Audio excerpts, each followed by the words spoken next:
Welcome to the 241st episode of the So Video Games podcast, where we talk about any game at all, including new stuff, old stuff, and anything in between. If we are playing it, we'll be talking about it. Today we are recording on July 15th, 2021.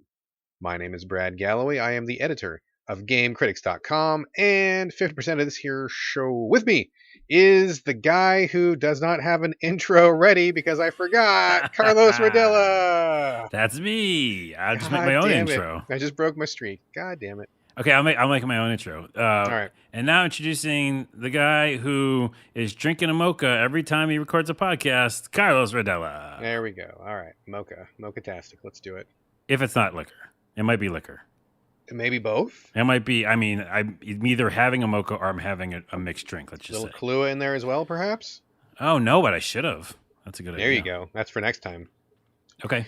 Here we go. It's a show, folks. We're back. As per usual, we've got a bunch of games to talk about. We will be deep diving into a lot of stuff. We'll be bringing to you hot and fresh. But before we do that, as you know, Carlos and I do share living quarters. We share space. It's a giant house separated down the middle by a strip of duct tape. Carlos, what is on your side of the house this week? A few things, not too much, but the first thing is something that just came out today at the time of this recording. Oh, snap. Was the announcement of the Steam Deck portable hand system. I'm glad you brought... Boy, that sounded weird. I know. As soon as I said it, I knew it was wrong. The portable hand system. I think I saw that on Pornhub, I'm pretty sure. Yeah, and also everybody has one. It's just it comes installed as a human. You've got a primary and a backup too. Wait, can we please write that note down that this episode is called Portable Hand System? Portable Hand System. Ooh, I'm glad I messed up. That gives us a title. Down. So a portable handheld again. So recently, Nintendo mentioned their OLED screen edition, and we both kind of poo-pooed it. Yeah. And said, no thanks, we don't need it. If you're a new person who's never had Nintendo Switch, maybe that's good for you. Yeah, of course. But I was also bitching about, to bring back to that time and period, about how it wasn't 4K, it wasn't 60 frames per second, it wasn't like a high-end model or improved graphics. So, lo and behold, a few days later or the day later, Steam Deck gets announced, which is essentially Valve's portable hand system. Shit, I did it again. You gotta stop saying it like that, man. Oh my goodness. Now it's because I said it originally. So now I'm just going to double down on it. They released their portable hand system called the Steam Deck. And you do use your hands. So, it is true. You do. It is portable. It's expensive. It's more powerful, like I was saying. And we had talked about maybe it gets too hot because it's like a 4K or it's doing a lot of graphics. It gets too hot in your hands. Well, that's bullshit because they did it. The specs on this thing are really good.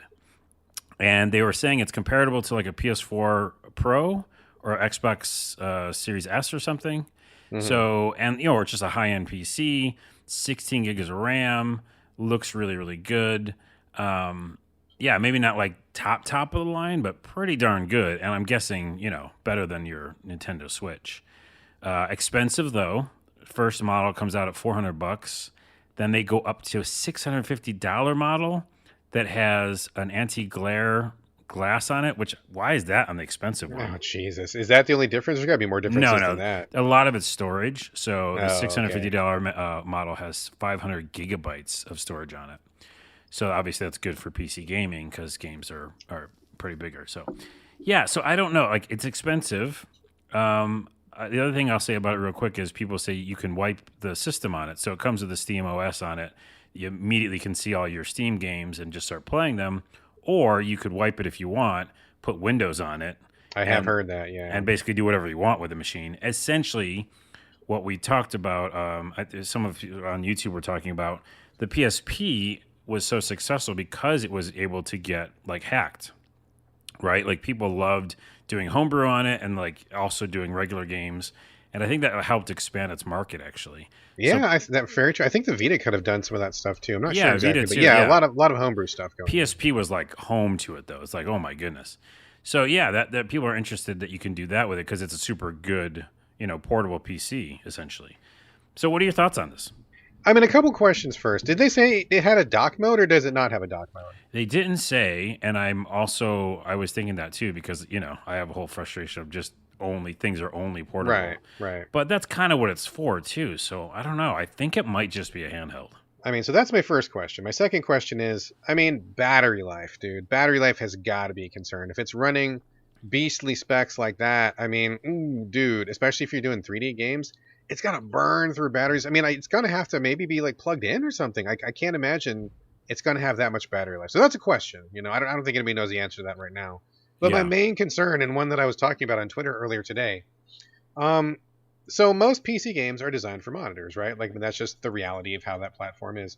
When the Steam Box came out a while ago, you remember the Steam Box? Anybody remember Steam Box? Yeah, and I almost like got one like a million I times. have one. I still have one. Oh, I have it. okay.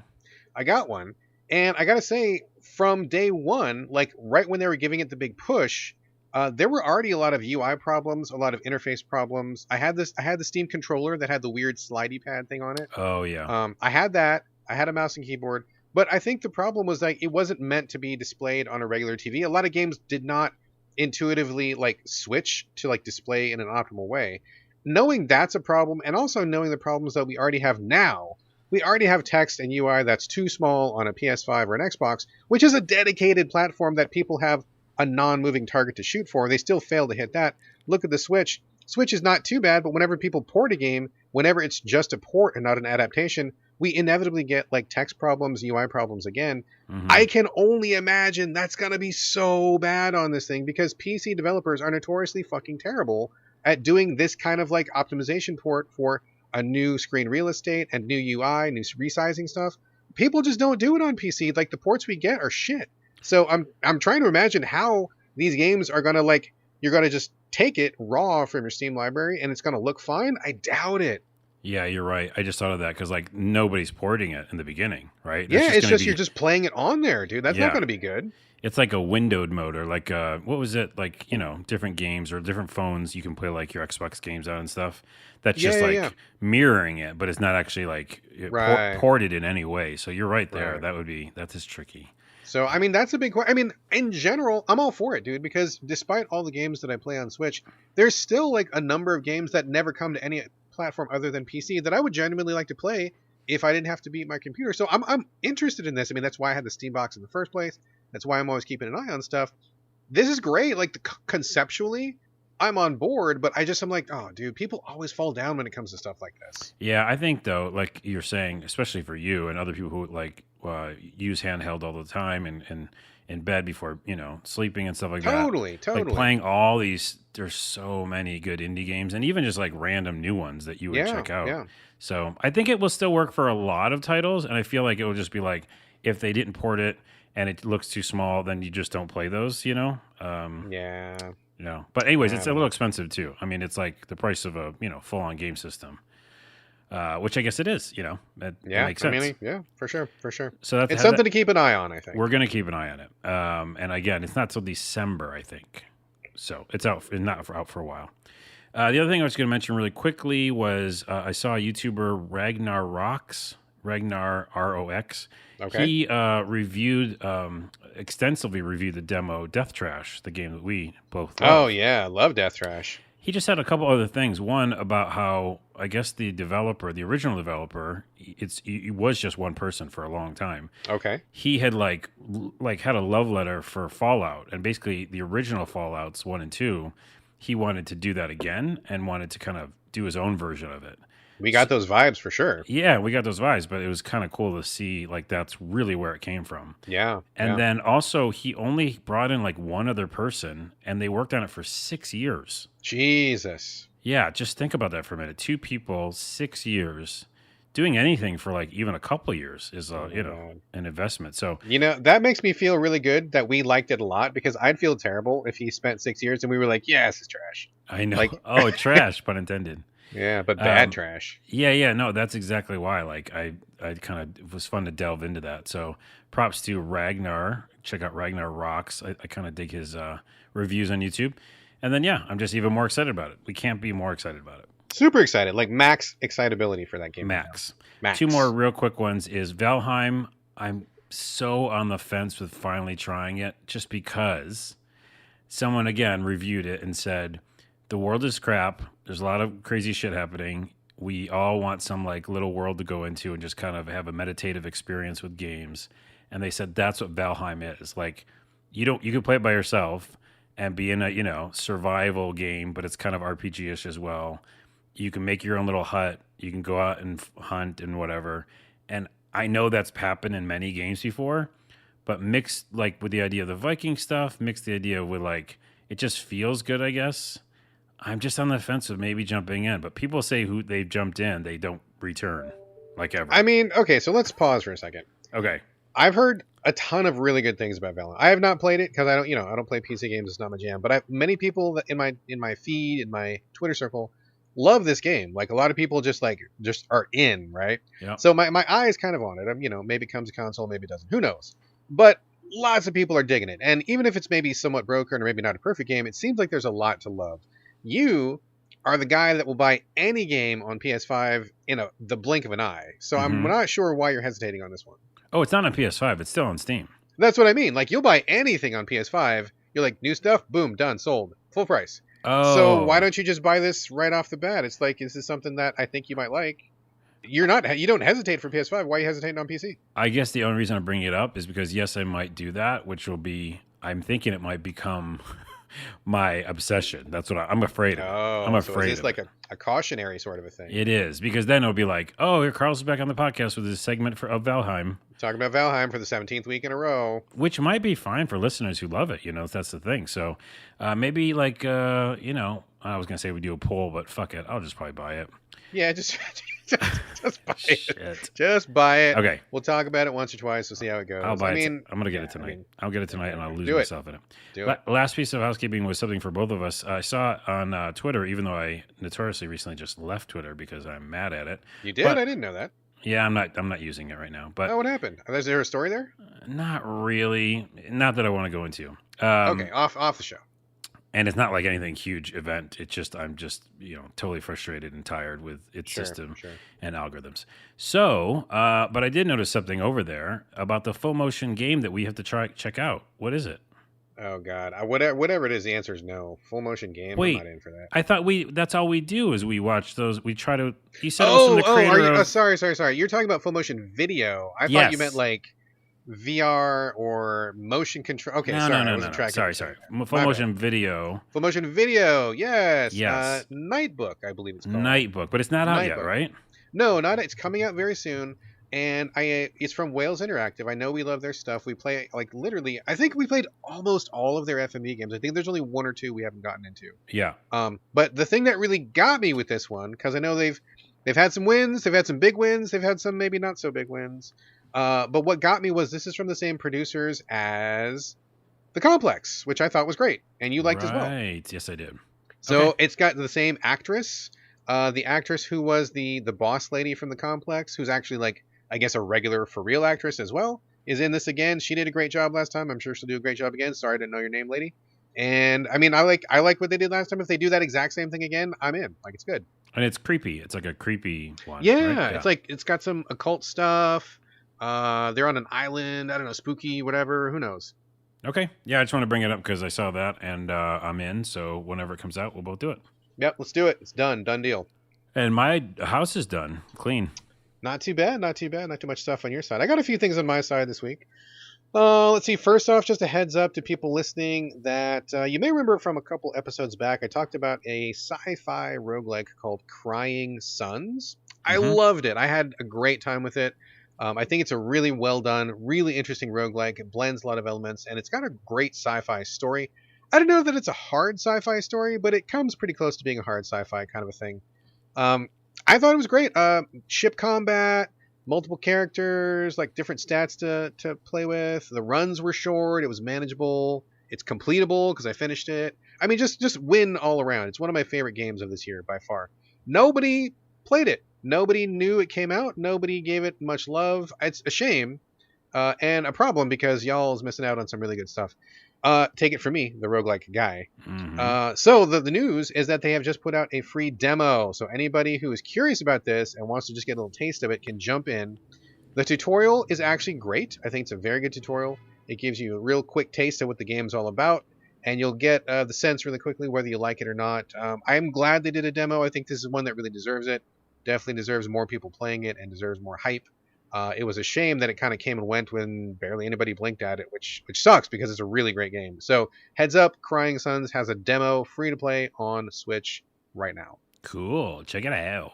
That is good stuff. Also, you may have seen this on Twitter already, but I just got my brand new Xbox controller in the mail. I'm very excited. You saw that on Twitter, right? Yeah, I gave it a like. Oh man, thank you for that like. I appreciate it. You're welcome. Every like extends my life by 5 minutes, so please keep liking. Keep liking. I mean, seriously. It's an absolute bullshit system, and I'm not gonna go back into it. I'm not gonna go back into Twitter. It's a bullshit system. Anyways, I like that you got your controller. Yeah, I think most people probably know, but just in case you can't, the Xbox Design Lab is back. It was around during the Xbox One years, and then it went away for a while they were launching the X and the S. It's back now, and you can go to an Xbox Design Lab or whatever. Just Google it, you'll find it, and you can get the Xbox controller and just change literally every color on the thing. It's so cool. So I got a pink faceplate, and the sticks are kind of this cool tan that complements the pink. The back of it is white and a bright green. It's got dark red on the top. You can check it out on Twitter. I posted a picture of me with the controller just a few minutes ago, so you can check my feed. You'll see the picture there. It's also on Instagram if you follow me there. But it's great. I'm super excited. I even got my little name engraved on the front of it, which I'm really happy about. And it's so cool that you can do something like this and just personalize the experience. My family's all in with the Xbox this generation. We're totally in, and it's just neat to get some little accessory like this so we can all personalize our experience. My wife got one. My son's getting one. I've got one. It's just fun. Just a fun little thing to do. And it sucks because the other day I was playing my PS5 and I was playing Returnal, and we'll talk about that in a minute. And I got a really good screenshot. I'm like, that was a good screenshot. I can't wait to put that up as my theme. Oh, wait a minute. I can't do that anymore because PS5 took away all the customization options. Wait. Oh, it's your theme. Yeah. You can't do your background theme anymore. You can't customize jack shit on the PS5 anymore, and you used to be able to, which sucks. And I went back to my Xbox, and I'm like, oh, well, here's a cool screenshot. That's going to be my theme. And I'm going to change the way my UI looks. And hey, here's a controller that I fucking designed myself. This is all personalized. It doesn't change the games. It doesn't change the box itself. It doesn't change the hardware, but it makes me feel more connected to it. It makes me feel like I love it a little bit more. And I kind of do, because it's a little bit of me in here. Whereas the PS5 is nah, we're going to do things our way. We're going to feed you the ads that we want you to see. You can't change anything on the desktop and we're going to do this. And it's wrong direction, bro. Wrong direction. And we'll have huge fins on our computer, on console. Huge fucking fins. Huge fins. Anyway, so I mean, whatever with the PS5, it is what it is. But I definitely appreciate the Xbox going all in on customization, personalization, letting you just put a little bit of yourself in with the system, because I feel like it definitely does sell it more. And when you see all these people, I saw one of my friends who's a chef on Twitter. He had a black chef shirt with a red collar. He got a controller that was black and red, totally matched his chef outfit. That was pretty badass. Some people are making them look like their pets and stuff. It's just fun, dude. Games are fun. This is fun. I love fun. Yeah. I like it. I mean, if anything that's personalized, again, with something you spend so much time in, you're on your console a lot, so you want to look down at your controller and see something cool. That's like you said, you. That's cool. I'm gonna make one. I have one in my cart. Do you? Yeah, I just gotta wait for a little bit more cash to come in, and then I'll go ahead and get it. Because they aren't cheap. It's $90 or something. So it's 60 if you get the base model. If you engrave your name in it, it's 70. So yeah, it's not. And then super there's cheap. Tax and shipping. Shipping. It came to $90, and I was like, pretty maybe close. Not right now. So yeah, it's pretty cool. By the way, I will say this though. God bless the Xbox for so many things that it does right, but every time I turn it on, I'm just filled with anger at its interface. I know you like it better. I don't know how that's possible. We agree to disagree. It is just so many boxes. I always get confused. I only need 2 of the boxes. The boxes is I need the Microsoft Store, which I hate that they have the Microsoft logo on there. I'm on a fucking Xbox. Just show me Xbox something. I hate that. It's I want to go to Windows. And then I want the Game Pass, tab. But then there's all these other fucking boxes. I never use any of them. And you say customization. What's interesting is I don't feel like any of that's customized, even when I. Oh, really? Yeah, you can change all that stuff around for sure. Yeah, but there's too many boxes to see anything. Here's what I'm gonna do. I'm gonna send a screenshot to you. Maybe I'll use Twitter for it. I don't know. And I love that despair in your voice. System bullshit, fucking terrible. Anyways, I'm I will take a picture of what I see when I turn my Xbox on, and All either right. you A, tell me I'm doing it wrong, or B, see what I mean. Send me a picture. I'll send you a picture of mine, and I'll show you. Maybe they're the same. Maybe they're different. Maybe we'll see what's going on. That's a good That's a comparison. We should do.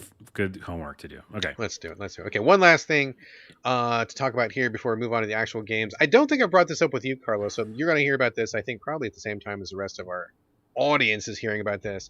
But there may be some potential podcast delays in like the next 2, maybe 3 weeks. I'm going to do everything I can to make sure that we don't disrupt the schedule because it's very important to me to do shows, to get them out on time, to deliver content to our listeners. I really appreciate our audience. But I do have a very, very big project coming up, like in real life. I don't think I've mentioned this to you, Carlos, or maybe I have. But I do a lot of stuff outside of games, right? Like I'm a homeschool dad, I'm a husband, and I also do sign language interpreting. And you guys who follow the show regularly probably know that. You may have seen me do some of the Xbox shows. I just did a Logitech accessibility panel just recently. So I do some stuff for people on TV sometimes, and for different communities. And that's what I've always done. That's what I did even before I think I became an interpreter. So anyway, or before I became a game critic is what I mean to say. Sorry. So I just took a brand new job. I'm going to be working on a movie. There's a movie coming out. What? Yeah, it's called Coda, Coda. You can check it out. The trailer is out right now, and you have to check for the 2021 version. I believe there's an older movie of the same name, and it's got like Patrick Stewart, and that would have been awesome if this was that movie, but no, this is a different movie. Patrick Stewart is not in this movie. But there's a movie, and it's about a girl who grows up in a deaf family. It just premiered at the Sundance Film Festival. It won a bunch of awards at Sundance, and Apple bought it for their streaming service. So they're going to be doing a red carpet rollout, PR, all that kind of stuff, interviews, international stuff, right? So I'm one of the interpreters that's going to be going to do these things for this cast. I'm going to be working with the stars of the movie. We're going to be doing red carpet premiere in LA. We're going to be doing a lot of press junkets. We're going to be doing a lot of interviews and stuff like that. Music video even, I believe. So I'm going to be flying back and forth to LA over the next couple weeks. I'll be here for a couple days, in LA for a couple days, back for a couple days, in LA for a couple days. So it's going to be chaotic. It's going to be crazy. I'm probably not going to have a lot of time to do game critic stuff, and I will try to get the podcast in, as regularly as we can get it. But I want to give people a heads up that, if we end up being a day late with the show, or maybe a couple days late or something, please have some grace and just understand that I've got this giant thing that I'm doing in real life that is not really connected to games. But it's just another aspect of the stuff that I do, and it's a really big project, really important project. And I was excited to be a part of it, so can't say Cool. no to that. Cannot say no. Yeah, not So, at all. And I remember seeing the trailer now pop up on my Apple TV.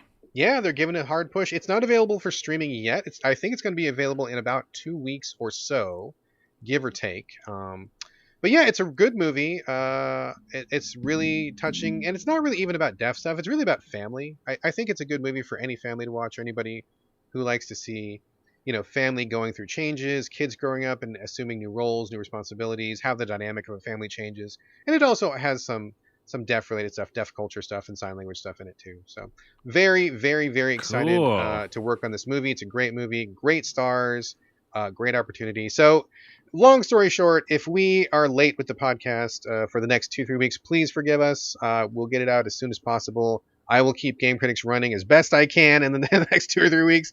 That may be a little slow with the updates as well, but just a heads up. And please go check out the Coda movie. Check out the trailer and tell your friends. And the more people who know about it, the better. Yeah, totally. And also, yeah, life events are going to happen, and this is obviously a really awesome one for you. And I do have some ideas of some that might pop up for me soon. So, yeah, it's just going to happen. We'll get the podcast to you when we can. Absolutely. But that's what happens, and that's really cool. I'm excited for you. Yeah, thanks. I'm not big on travel. I really am kind of a homebody, and I don't like to go places. But for something huge like this, something important like this, and it's an honor to be involved. I mean, just to be a part of this cast, and not that I'm in the movie, but supporting the cast and just the behind the scenes stuff. I mean, it's a real privilege to work with these folks. So I'm very excited. Cool. All right, that is it. That is the housekeeping. The house is now kept. Kept is the house. Let us talk about the games that we are here to talk about, Carlos. Are you ready to talk about games? I think I am. I hope you are, because Wait, that's okay. exactly what we're doing. Okay, now I am. Okay, good, Yeah. good. Okay, all right, cool. All right, Carlos, we're going to kick it off with you. We have been talking on and off about Greedfall for the last couple weeks. You tweeted me a while ago and told me about some real sad stuff that happened, and I'm hoping you're here to maybe fill in our readers, or not our readers, our listeners. Although I guess if you read the transcript, you're a reader. Although there's no transcript, so you can't read it. So I guess Shit. you're going to be a listener. But yeah, to fill them in on what happened and maybe to hear a story of redemption. Yeah, I still love this game. I'm playing it for the second playthrough. I got into it because you were going to play it for the first time. You bounced, or as you say, noped out at some point. I did. For some reasons that I don't necessarily agree with, but I accept. Thank your you. reasons. Thank you, sir. Thank you. But yeah, so for me, I was like, okay, I'm back in, and I really want to do like essentially 100%. I'm with the natives in this playthrough. Yes. Which is what I was doing kind of the first way through, but I kind of like fucked up because I didn't know you had to like do all these very specific things to not anger different factions. So I'm doing that now. Again, it's 100% right now, my like ratio with the natives. I think the people that I come from, the merchants, they like me as well, but then nobody else likes me because essentially I went against all the ruling factions, which, yeah, I'll say a lot of them are white, but let's just call them like settlers and people in positions of power. Colonizers. And that's all really they are. And they're not almost, I think they're all awful. The only ones that aren't are the ship people. There's like these people who are just like of the Navy dudes sea, or whatever. Navy people. Yeah. And they're just like, hey, we're just trying to make a living on the ocean, on the water and the sea. They're okay. And the people that I come from aren't really okay, even though they like me because I'm, from the merchants. But the rest of the factions are just terrible. And they do horrific things that we never talked about in this podcast that I'm finally going back to now. Where, like, think of colonizers who are trying to change people's faith, right? They're doing that kind of shit. They're taking people and going like the natives going like, you believe in the wrong gods. You're fucking terrible. We're going to like try to mind control you. Where like some of the ruling factions that go in will kidnap women, like really fucked up stuff, man. I mean, this sounds like you're just telling about actual history here. Actual history, yeah. So while as I'm revisiting it, I'm realizing it's really on the nose, where some people might be a little, oh, is this preachy? If you get pretty far into it. But at the same time, it's kind of fun to reenact or to enact justice, of these in these moments when, and I'm confused at people who would side with the other factions because it really feels like one-sided. Oh, dude, they're out there. They're out there. Oh, and they're probably listening and just going like, Carlos, of course I helped the priestess like go mind control all the natives. If you did, don't contact me. Yeah, do not let us know about it. Don't let us know at all. Anyway, so I'm doing that and noticing again some really fucked up stuff that happens. And then I just got to the part where I can do the DLC. And right before I started it though, there's one like last mission I'm doing, and this is the only fault, my main fault with Greedfall and some of these, as you called, Eurojank RPGs, is that sometimes they build so many complicated structures where if you do this, then this people won't like you, or if you do this, they will like you. This one is where like literally I'm trying to convince one of the natives that I'm on their side. They don't believe me. They should by now because I'm 100%ing this, right? Like no native doesn't like me. Right. But this one native doesn't trust me. If I try to insist, like in the tree structure of dialogue, I go, no, you just need to tell me your fucking information because I'm cool, He gives it to me and it goes reputation down by 2 points. What? And I'm like, I want to keep this at 100%, maybe there's a better ending or something. And it's bullshit. So the only other one is grayed out, and I have to probably do some crazy long something. Some quest chain or something to get that to not be grayed out anymore. And it's like a meter, so it's not even like just one thing. Like I might have to like build up some sort of trust with something else. He's like, look, I got this sister who needs to get married. I'm looking for like, we gotta have a member of the family. Get the I gotta build a flowers, house. and they're in this field. I'm hungry. Got to make me a sandwich. Yeah, the sandwich has to have the flowers in it from the field. I'm telling you, dude, it's one of those things. So I'm like, do I take the 2 point, hit and just finish this fucking game and get to the DLC? So that's where I got stuck. I was like, I don't know what to do. Oh, but the thing that you're talking about, I didn't even address. Right before all that happened, and I got really far in the game, I spent like 2 or 3 hours on a really really large section, and I started noticing I was an idiot though. That the autosave wasn't autosaving, and I had mentioned autosaving is really great in this game, and then I was like, oh, that's fine. It's probably just server or something, whatever. So then I would go to save the game, and it wasn't saving, and I was like, oh, it must be because I'm in like a middle of a really big campaign or something. Sometimes they do that. You can't save. Oh, sure. So yeah, you're in a critical part where you can't Critical save. part, Sure. yeah. So Sure, I get sure. out of the critical part, the music stops, and I'm in a village, and it won't let me save. And I go, okay, so what do I do? And I looked up online, and it said you have to reinstall the game, Oh no. which I think is fine because the save game has been uploaded to the cloud, so I have a save. It's just those last 3 hours gone. I mean, that's a not insignificant chunk of time. No, it is not. And for people who didn't notice, like me, it could even be longer if they put their PlayStation in rest mode. Yeah. So people listening, if the minute you see the autosave not work, because it is a glitch still, then just whatever your last save was, stop playing the game, reinstall the game, and then it'll let you save again.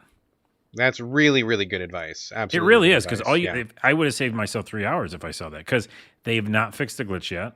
It came with the upgrade, right? I think it came with the new upgrade. The gold edition upgrade is what caused it. Yeah. Oh, yeah. So I'm sure a patch is coming, but if you start seeing your game not autosave, because you'll know it would just say can't autosave in the bottom or something. Just stop playing. Stop playing. Fucking, your save's already uploaded, probably your last one. If not, upload it or whatever, and then just reinstall. When I reinstalled it, it saved perfectly fine. So I'm headed. Yeah. I'm headed to the DLC. I'm going to make the hard decision about getting that guy's fucking flowers or not. And then if I decide not to, or whatever I decide, I'll take the hit of the reputation. I want to see this DLC. I've worked too hard to get to it. So. Yeah, for sure. So next episode, I'll talk about that because I'm sure I'll get to it. All right. Well, we will await that update. I'm very curious to hear about this DLC. It came out a couple weeks ago, and neither one of us were in a position to start it right away. So I'm very curious to see what they've done. What they've responded to in terms of feedback, what new content they brought. So we will talk about that. I don't know, next week probably? Yeah, next week, because I'm literally at the spot to do it. So. All right, excellent. Okay, we're going to stay with you for another second here, Carlos. You bring another game to your segment here that I have never heard of in my life. It's called You Suck at Parking, which I can only imagine is a game about parking cars. It is. I'm only Thank God, because it'd be fucking weird if it wasn't. It's a space sim, and there's resource management, and there's a civ element, and there's no cars at all or parking. And no, that's not true. It's good. It's like top-down RC program style. That's too old of a reference. That is a very old reference. Micro Machines. What's a new Hot Wheels? I mean, Rocket. Maybe like a Rocket League-ish, but just further away. Really. Really small cars. When you have a top-down, 3/4 perspective, like cars driving around. I love those games, by the way. I think it's because I did grow up with RC Pro-Am. But I saw the demo in Summerfest or something, and I'm only playing the demo, but I'm definitely going to buy it because it is a meditative, relaxing game, kind of like earlier I was saying. We need more of those games, like Valheim. Yeah. There's little cars, you can pick different cars. It doesn't really matter. They don't really handle that much different. You start off in this kind of overworld where you're driving the car around. Your controls are very simple for reasons later I'll explain. It's just, accelerate and brake and turn, obviously. But there's no reverse, and that's by design. But it was weird because I've never played a car game with no reverse.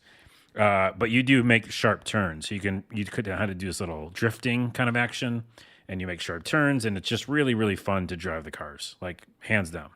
And it looked like it from the demo.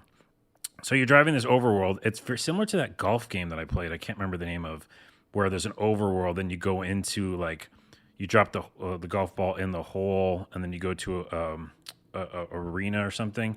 What's that game called? I know what you're talking about. It's one of those. I get what you're saying. Like it's a funny golf game, remember? Yes. What the golf, maybe? Yeah, I think it was What the Golf. So in that same setting, there's a huge map, and you're driving your car around, and then you get to a little area, and then you can say, okay, I want to do these challenges, right? And then it'll go to a new map, and you just do these challenges.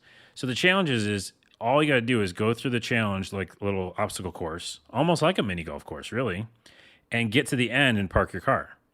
And now that might seem simple, but of course they add a bunch of stuff in the track. So in the beginning, it's just like go around a little U-turn, park the car. By the way, if you hit the brake and you don't land in the zone where you're supposed to park, it puts a little check mark and says you didn't park the car. I was hoping you were saying that the car explodes or something. Oh, no. But the car does explode later in some other levels. Okay. But, so you really have to get on that spot, right? Not perfectly, but you have to be on the spot. Then you hit brake, and then you beat the level. But then they add in jumps. They add in the sides of the walls are exploding, so explode your car. They add ramps, and all the physics feels really fun and good. So it's just a really meditative, relaxing thing to do where you drive around this overworld, which also has all the physics, and the same mechanics. And then you get to a spot, like a little farm or whatever, and you go, I would like try these obstacles. And it goes and brings you to these obstacle courses. Gotcha. Make sense? Yeah. That's all the game is. I'm just played the demo. I'm like almost all the way through it, which means that's a pretty good sign. It means I probably want the full game. And I recommend it wholeheartedly. If you want a relaxing, challenge-based car physics game, it's just really fun and relaxing and good. And you're like, it's just like one of those games where like one more try. Right. Is this on PC, I assume? Yeah, I'm playing on Steam.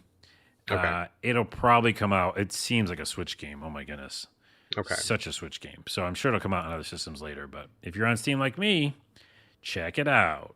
That is You Suck at Parking, currently on Steam. All right, cool. Sounds like a little time waster. Sounds good. Fun. All right, let me bring a couple games to the table here. The first one, coming from my favorite publisher and yours, Ratalaika. What? Why are you doing this to yourself? I got suckered in again. Why are you? Did the trailer? What did it? No. So, okay, here's the story.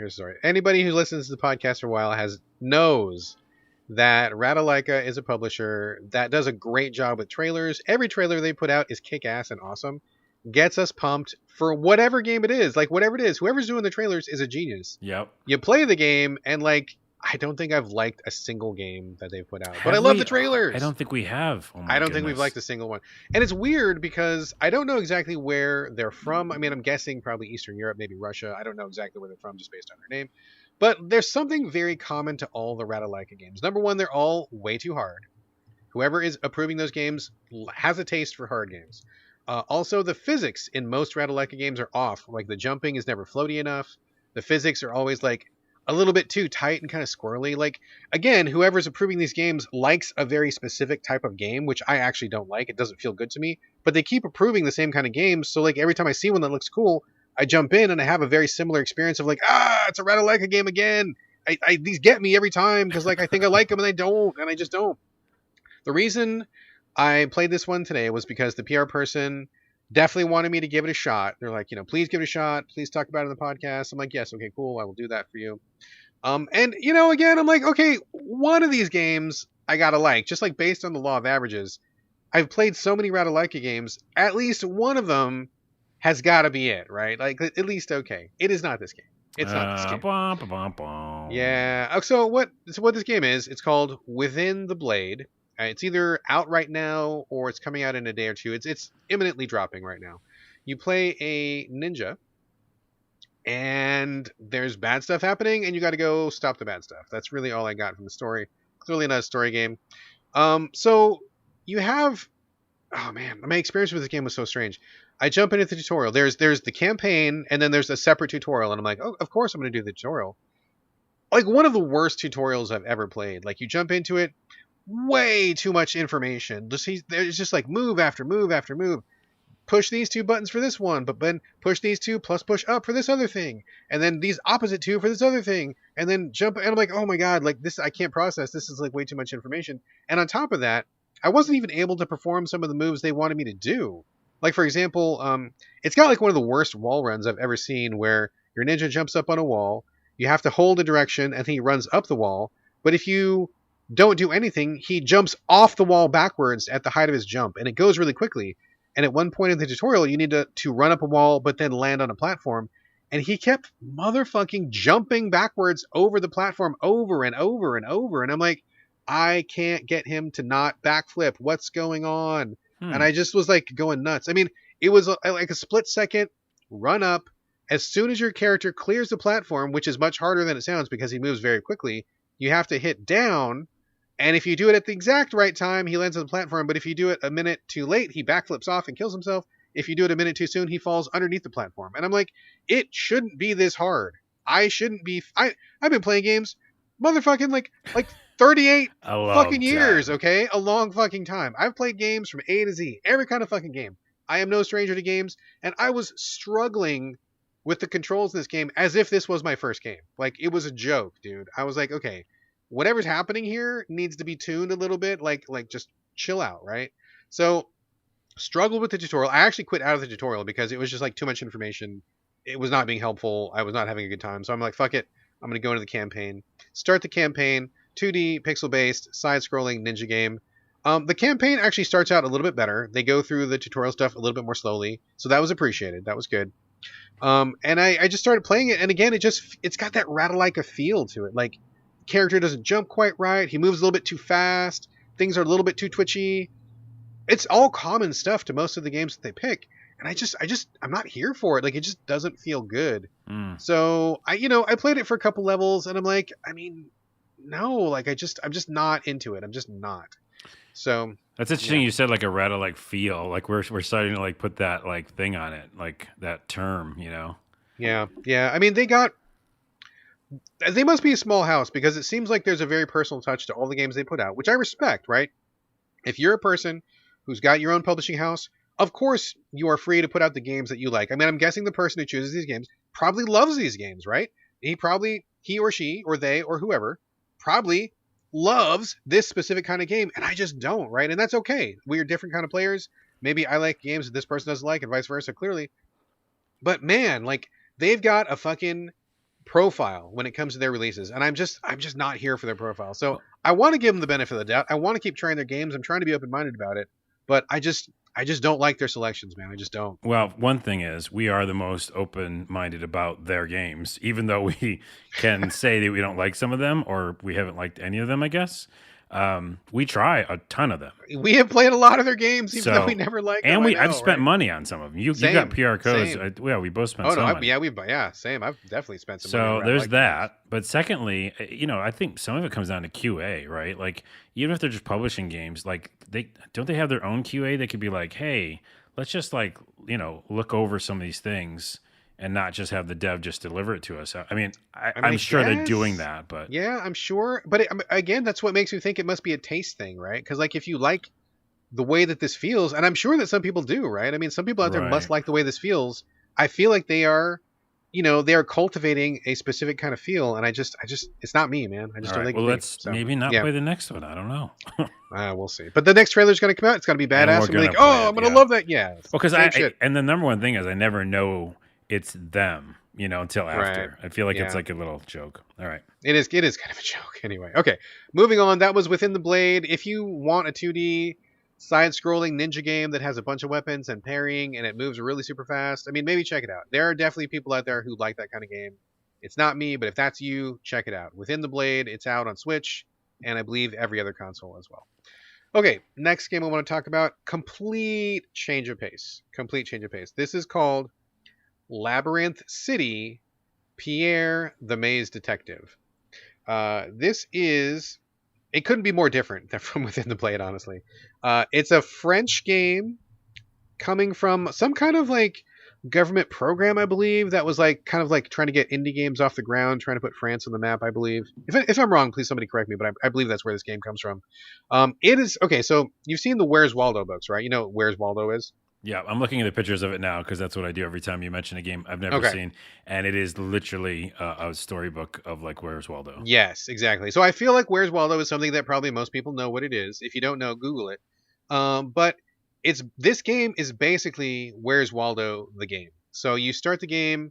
It's this cute little story of this guy who like robs a museum. He steals some kind of a gemstone or something like that. Whatever, it doesn't matter.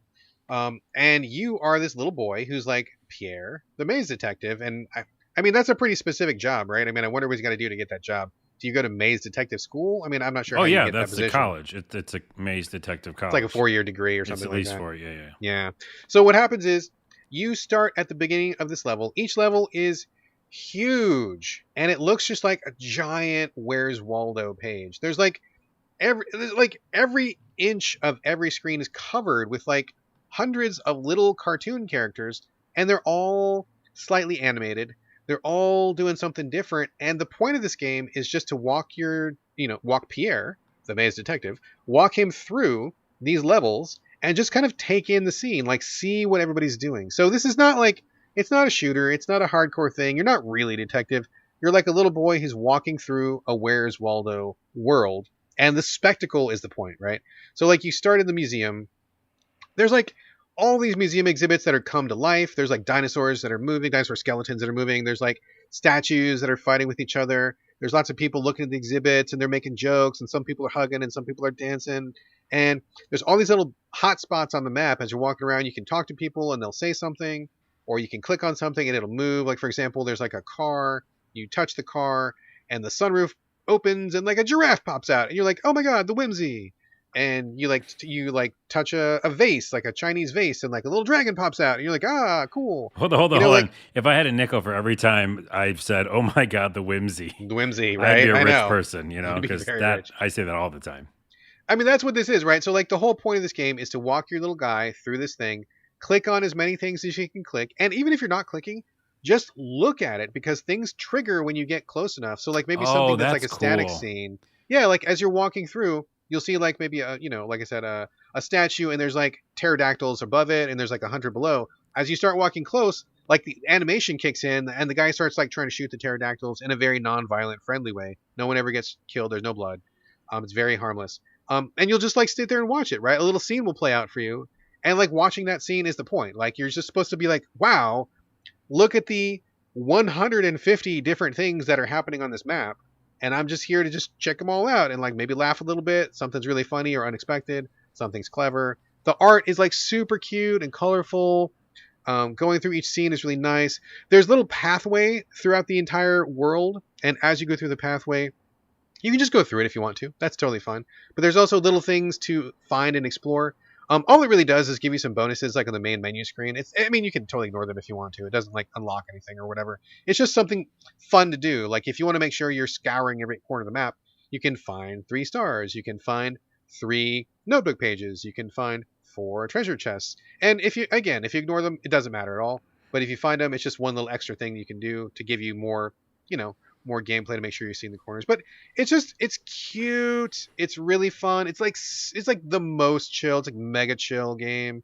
No violence, no explosions, no fail state, no killing, blowing up, like nothing. It's just like you're just walking through, seeing this stuff, enjoying the whimsy, just taking it all in. Whimsy. It's a great game for kids. It would be amazing for kids.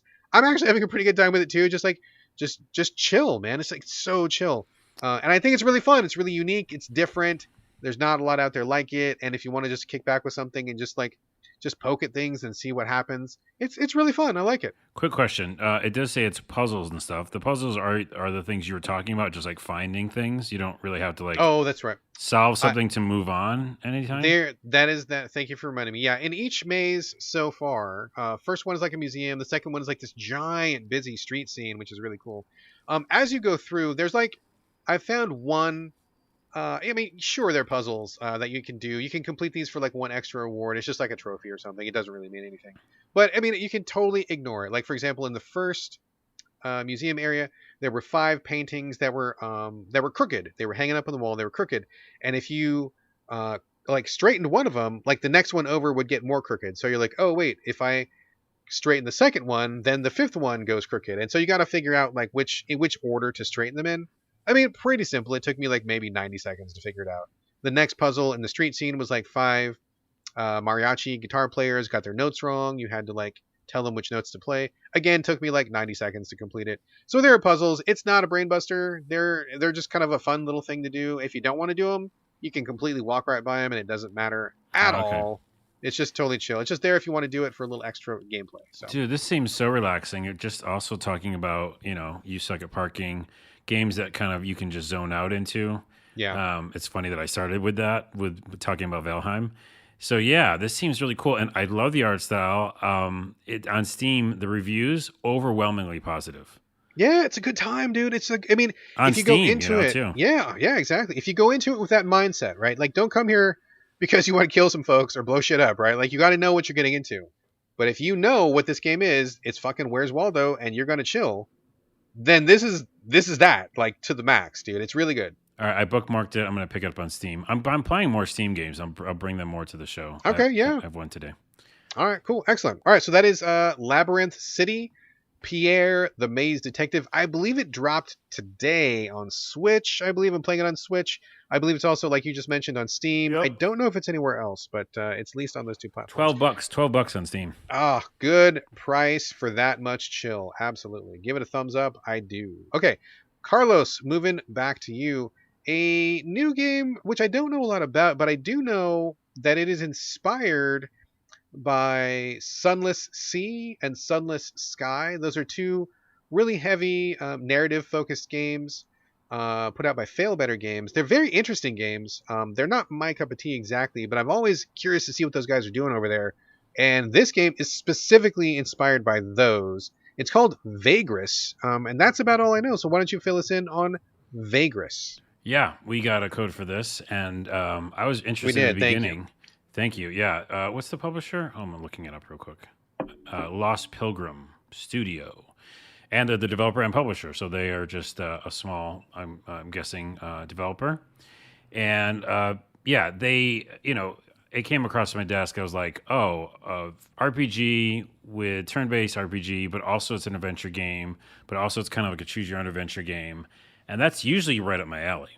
Yeah. And that's why I was really excited about it. So I have ups and downs with this game, pros and cons, as they say. So what is it? Basically, it's a narrative-based game. Like choose your own adventure. It feels like where there's a lot of words. So if you don't like reading words, if you don't like words, you're not gonna like it. But it's more told in the idea of the choices you make. So it's not just feeding you a straight narrative. It's open. It's definitely open to what your choices are and what you do. In some ways, which I am alluding to, it's a little too open where you get kind of confused on what you should be doing. But it does give you the opportunity to basically make your own story, which I love. And we talked about those types of games on this show before. I haven't really found one that I loved, which is where like all of my choices matter and the differences and the outcome is so different. It feels like that happens because I'm going to right now tell you about two different outcomes I had in the same playthrough. Okay. So how does the game work? It is told through, again, narrative.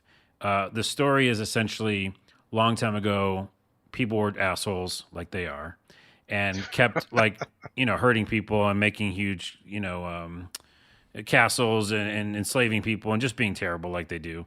And so the gods came down and said, fuck all of you. We're going to destroy everything and, fuck off. And then they just left, by the way. They didn't just destroy everything and reset it like gods could do. They just left everything burning and did shitty. And then they just left. So what happened is obviously just worse because it was desolate. And people were creating new systems of slaves and caravans and merchants and stuff. But so it kind of came back, the world came back, but almost like Mad Max style, right? Right. It's this is a desolate place now. We all got to try to survive. And that's where you are. You're essentially a person who is going to control a little group of people. Adventurer, you're the adventurer, and you're you have workers and you have, scouts and stuff, and you have a little team, and you're going to go do tasks around the world. So some of the most successful people in this world are merchants, right, or traders. Okay. So the game is actually more focused towards that, and that threw me off originally. On trading and commerce? Yeah, there's a resource management to this game. Yeah, there's buying and selling of goods. There's upkeep of your people, right? And all that is done only through text mainly and some menus. So because it's like that, it's so open-ended that I got a little lost in the beginning. But then I started figuring out that what you want to do is you start off in some camp and you are going around this huge map and you want to go to these big cities. And in the different cities and towns, you'll get things to do. And then when you get things to do, which are tasks, it feels like the choose your own adventure game again, right? So a good example is say you go to a town and it says you can explore the gardens, or you can go to the cathedral, or you can go to the market. Once you go there, it can be you can go here. Oh, you see this. And if you have certain skills, you can see different options, right? I can go downstairs because I'm stealthy or something. And Gotcha. then you get into combat or you get into an encounter or then things happen and then it feels like that choose your own adventure game, which is the part that I love about the game. But there's so much open-endedness. Literally, they place you on a map with like such huge distances between like areas that it takes days and days to like travel there, right? And then there's also the scout system that I don't get, where you can send out scouts places, but I don't know why you do that. So if the publisher developer wants to tell me why you do that, I don't still understand. But essentially, you move around the map with this little icon, and it takes forever to get anywhere. And you end up just, having to go through resources and rest, etc. So that's the game. There is turn-based combat. I will tell you my funny story about how I didn't really get to do it. And this is my playthrough. So I think this will help illustrate what the game's like. So in the beginning, I was in the map, didn't know what to do. Saw a lot of systems, a lot of menus. They don't really, in my opinion, don't do a great job of tutorial, right? Which we both don't like. And, I just didn't know what to do until I found a task, which was bring certain people to a town and they'll pay you money. And I was like, okay, cool. I'm going that way anyhow. So on the way there, like I said, it's a long way in between the map, you have to like rest or end the day. You know how you end the turn in turn-based games? Sure. So I rest and I'm doing that. I'm traveling across the town. And by the way, I could have bought a bunch of stuff from the first town I was in, but I didn't know what to buy. So, to my defense, I didn't know what to do. So as I'm going through and I'm, many days, it pops up with like the choose your own adventure style story. And it's like, so your people are really mad at you, your little crew, and they're not very happy. So you should do something about it. And I was like, I don't know what to do. And there wasn't any options because maybe I didn't pick the right thing. So the next night, they go, well, they killed somebody last night. They were just too mad. They murdered somebody. So I was like, what is happening? So I noticed I have slaves, and I didn't want slaves. So I freed all my slaves. And it was like, it makes them slightly happier. Only slightly happier. Only slightly happier. And then halfway through, before we got to the town, right, to bring these people, it says I had mutiny, and all the people turned against me because they were too angry, and they killed me. And it was game over. So then I realized there's a resource of food, and I had not bought any. Oh, right. Man. So I was starving these poor people. You had like this party of hangry folks, and you didn't know why they were hangry. They were so hangry they murdered somebody in my party. So yeah, okay. So word to the wise: buy some food. By the way, the next town I stopped in, I bought all the food I could find. And okay, I had a great autosave feature, and this is the last part of my playthrough. It's worth it, me telling you. So I finally, made the people happy enough. Told them to chill. Again, I liberated all the slaves. They were kind of okay with that. I didn't want them to begin with. And I got to a town, and the people that I was bringing there, they said, "Oh, we lost our cargo on the way here. We're not going to pay you." But I didn't do anything. I kind of like that though. That's like fun. It's like, story building. So I just kind of assumed like, okay, almost like D&D style. That's just what happened. And they took off. They didn't pay me. And then when I got there, I saw these guys accosting a girl. And they were like, it was a struggle. So I went over to attack them, of course, right? And it goes to the turn-based combat. And I was like, oh, excited. Now I get to finally do the turn-based combat. And it just shows it shows like the map for a second, like the turn-based tactical map. And there's 3 guys there, and there's nobody on my side. And now I don't know if one of 2 things happened. One, I didn't know how to like equip warriors, Didn't know how to add people to your party. Yeah. Maybe like they didn't get fed, so they left or something. I don't know. Or it was part of the story because they were guards of the town, and they put me in jail. They were like, "Don't mess with us. We can do whatever we want. We're like we're guards here, and we can like fuck with any of the slaves we want to do." So I think it was actually part of the story, which is cool, right? I mean, I like when stuff like that happens, but if you're not sure... I'm not sure. Yeah. That's kind of like I know. I don't know. I know. Yeah. That's, by the way, this is my whole review. Is like there's so many interesting things that like I like a D&D choose your own adventure, and I really like what it's doing, but I didn't know to buy food, and I didn't know if I was doing that combat right.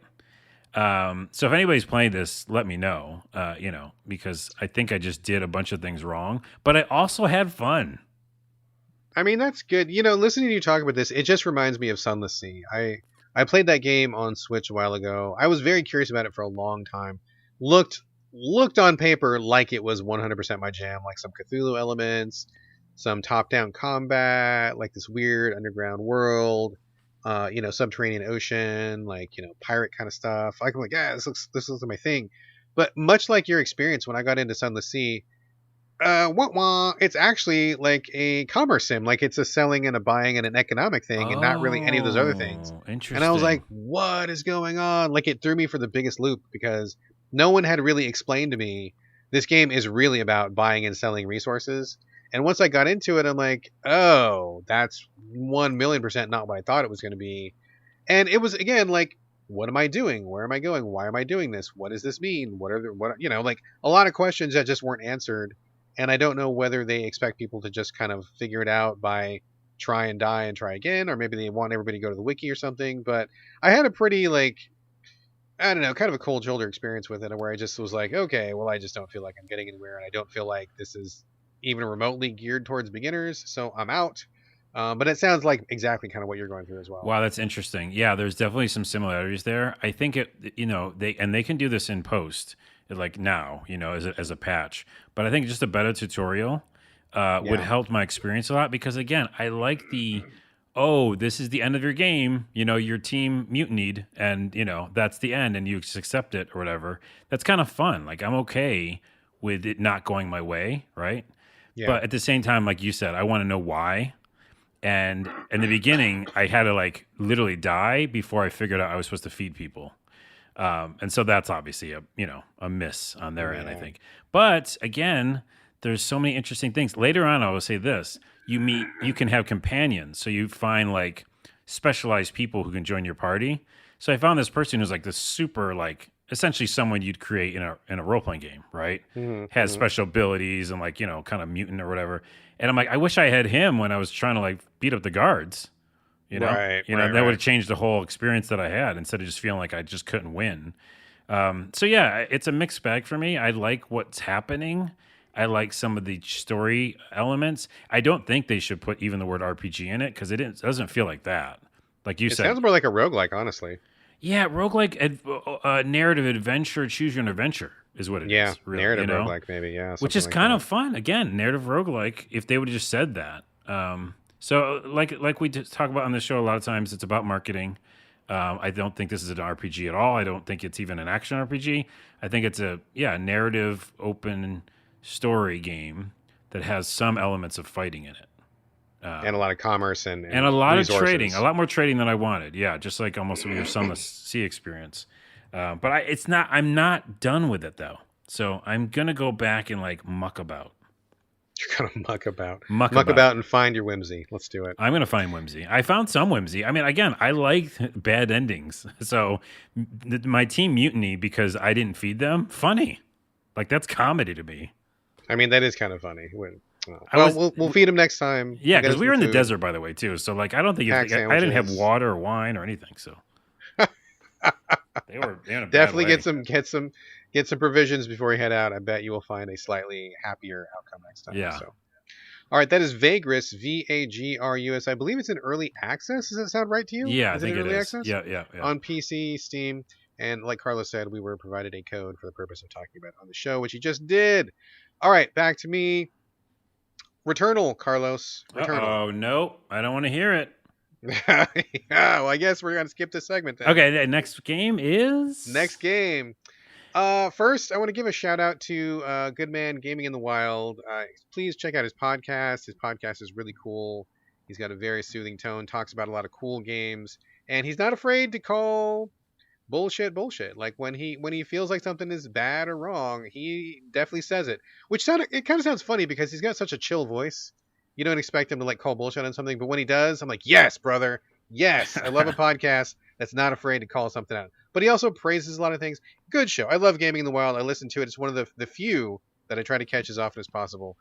So shout out to him. And the reason I'm bringing this up is not just like a random, cheerleading PSA, but because he and I were kind of like commiserating about Returnal. I was still going through it last week. He had been through it a little while. He had an episode about it on his show. and then I had kind of inspired him to pick it back up after he had noped out of it. So we were kind of like comparing notes on Twitter and just the commiserating and stuff. So yes, Returnal. You played it a while ago. You noped out of it. I ever talk about it, or did I not talk about it? You did. I mean, we've definitely mentioned it a couple times. You said you went back to it, and then I said you're crazy, and you're just like, Yes. I think it was last episode, and you go, I'm going to finish this if I die. I'm going to do it. That's something like you said. Something like that. Yes. So I finished it. You finished it? I did. Finished? Completely finished it. Yes. You're inhuman. I'm not a still human here. person. I didn't want to, but it was one of those games where it's like it was going to bother me, right? Like it's like one of those things where it's like I feel like I can, I don't want to. I have problems with this game. I have big problems with this game, but I feel like I would not be at peace, like internally, if I had let it go. So I kind of, again, not a hate play, but kind of like a God damn it, I'm not going to let this game beat me kind of a thing. And I played it and I did finish it. It's the weirdest thing. So again, for people who don't know, Returnal, Housemark, PS5 exclusive, behind the back, third person, run and gun action. It's also got a roguelike structure. It also incorporates some bullet hell elements, that little bit of platforming, that kind of a thing. You play Celine, yes, Celine, who is an astronaut, crash lands on a planet, looking for a weird signal. She dies, and every time she dies, she wakes up back at the crash landing of her ship and just starts over. So it's kind of like Groundhog Day in space, minus Bill Murray, plus guns, kind of a thing. Yep. Although I have to wonder if it might be better if Bill Murray was in it somehow. It would be 1,000% better, and it would probably maybe not be as hard because Bill Murray would just do some sort of like funny thing and like win the level. I mean, probably that would be a very interesting. Maybe there would be some DLC, Bill Murray DLC, Groundhog Day DLC. Who knows? So yeah, I went back to it and I was struggling, man. I was struggling. I played this game probably for like 2 weeks. Maybe like 2 or 3 runs a day. And remember, this is a roguelike, so like you start with nothing at the beginning and just kind of make your way through. And I just was really frustrated with it. I feel like the graphics are great, controls great, physics are great. Like it feels very good to play. It looks great. Great premise. I think, being resurrected on that planet infinite times is very interesting, and I was curious to see what they're going to do with that. So I was in, but I just got really frustrated because as someone who plays literally every roguelike, there were a lot of choices that Returnal made that just really confused the hell out of me. I mean, number one, no save, which I still think is a bullshit, stupid decision. There's no justification for it, and I think that it's silly. It's just goddamn silly and kind of disrespectful of my time that there's no saving in that game. There were many times when I was on a good run, and then I needed to make dinner. I needed to go to bed. I needed to help my son with something, and I wanted to save my fucking game. Like, real life happens. It's dumb that you can't save. Beyond that, just the way that the game was balanced, I feel like it's really hard in the first 3 biomes. There are 6 biomes altogether. The first 3 biomes are really, really hard. There's not enough items. This game has a sick fascination with like negative items. Like I feel like it's baseline a very difficult game, and then like half the items you find have a negative status to them. You can get negative statuses inflicted on you. There are parasites you can pick up, and those have negative statuses as well. Like we didn't even mention that. That's like such a weird thing to put in something that's already difficult. Yeah, it seems like they were really scaling towards the get good crowd, where it's like this is baseline hard, and like you've got a lot of chances to pick up items, but most of these items have some kind of negative to them, and it's like, man, why are you guys so fucking hung up on making things harder? Like, how about you make your game just more fun and more accessible? So that was really difficult, but I stayed in, I kept playing, and it was. I mean, I got to be honest with you. It was not really like a fun 2 weeks. Like I wasn't really enjoying myself. It was more of like I am determined. I'm not going to let this game beat me. I'm going to get the better of this game. I'm going to just hang in there. So I never came to the point of where I was like, oh, I really respect what they did in hindsight. And I think, no. It was bullshit. I still call bullshit on it. I still don't think it's balanced very well. But here's the weird fucking thing, right? Okay. So here's what happens. You get past Biome 3, which was a huge uphill battle. You beat that boss. That was a very difficult boss. You get to Biome 4, it's like I thought the game was glitched. It got so easy all of a sudden. It was like Celine gets this incredible boost to her firepower. Rather than doing this little pea shooter shit like she's doing in level 1, she's got like every gun she picks up is like booms, like explosions, lasers. Like she gets super powerful with her guns. She gets a permanent upgrade. All the items that you were afraid to pick up, all of a sudden there's like tons of items that have no negative status associated with them. all the money that you couldn't find that you needed is all of a sudden all over the fucking place, just on the ground. What? Pick This it up. seems unbalanced. It's crazy. I was like, what's going on? Did my game glitch? What happens? It's like a switch got flipped and it kicked into like easy mode. And it took me 2 weeks to get through biomes 1 through 3. I got through biomes 4, 5, and 6 in one day. Just shot right through them. What No the problem. hell? No problem at all. And it's not because I got better. I honestly don't feel like I got better because I feel like I hit my skill ceiling probably like in the first week. And from that point on, it was just about whether I had a good run or not. Did I find the right gun? Did I find any items that were going to actually help me? Did the boss not do that one particular attack? Did I have enough revival items, etc., etc.? Like, it wasn't about me getting better. And so when I got to biomes 4, 5, and 6, it was just like the guns were super strong. I had plenty of items. I had plenty of money. I had plenty of the things that revive you. And I'm like, holy shit, like they're drowning me in all these items that I absolutely could have used in biomes 1, 2, and 3. Why did they save them all for the end of the game? Like, I don't fucking get it. So it was like a switch, dude. Like, switch. Easy mode kicked in, which I'm not mad about because I finished the game. But it's like, why did you make the beginning of your game so fucking hard? And why did you make the back end so fucking easy? I mean, I think I fought the last boss twice. I got to him once, didn't know what he did. I died. Second time, beat him. Like it wasn't even close. Like, it was easy. And I'm like, it was just crazy. It was just insane. I have another question. I hate this answer. I mean, I hate what I'm hearing is what I'm saying. But the other question was, we had talked about this before. They were definitely focusing on a story and this kind of interesting little cutscenes they would feed you throughout each biome. Yeah. When you saw the final story without spoiling it, do you feel like it was worth it at all? The story part? No, not at all. So No, fuck this game. Fuck this game then. That's my still opinion. Fuck this game. I mean, From yeah. what I you mean, just said. I think it's a valid opinion. I really do. I think it's just wildly unbalanced. A lot of the decisions don't make any sense.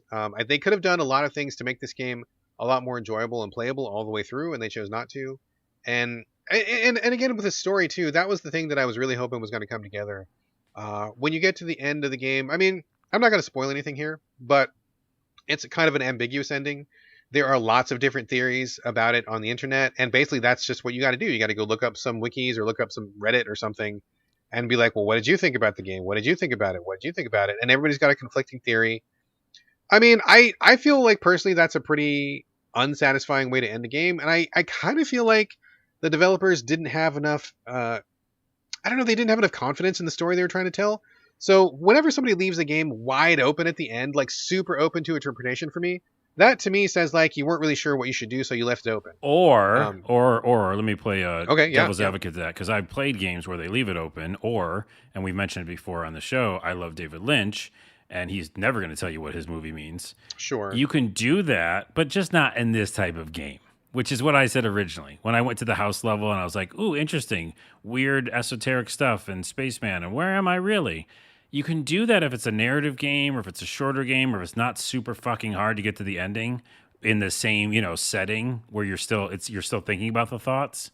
If I played it, went back and tried to like do all the things you did, even if it was easier on the back end, you just forget that kind of flow, And I don't know. I think you can leave things open-ended in a different type of game. This one just doesn't feel like that type of game to do it, in my opinion. I mean, I read a bunch of the threads. I could see how people were putting together the clues.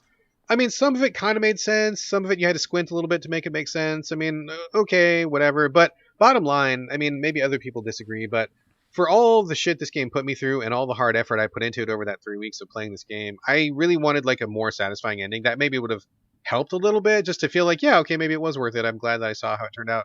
And just to have this giant, wide open, ambiguous sort of a thing happen was just like, oh god, it was just like the ultimate, just like. So it's just a trophy for you. It's like you put like an animal head on your wall. Yeah. I mean, I can it.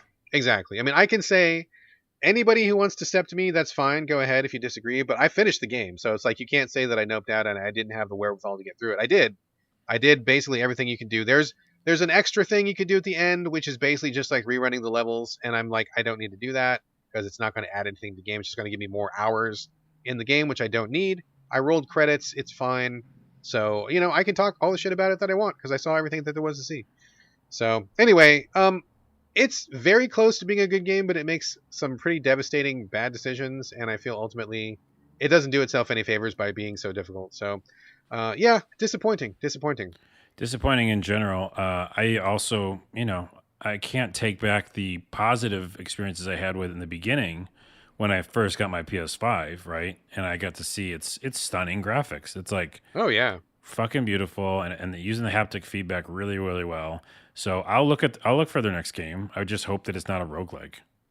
yeah. I mean, they could do things to make it better now. I hope they learn some lessons from this game about their next game. I mean, definitely some good things. It starts off with a really strong opening first impression. I think anybody will fall in love with this game if they only play it for like half an hour. But like once you start to get into it, you start to see the weirdness and the strange decisions. And yeah, it's this game is like a perfect game for a very, very small segment of the gaming population. And I think that a lot of people are not in that segment, and they just kind of don't seem to give a shit about anybody who's not in that segment, which is not really what I like to see in my games, I guess. So All right, we're done talking about it then. we're Forever. done. We're done. We're done.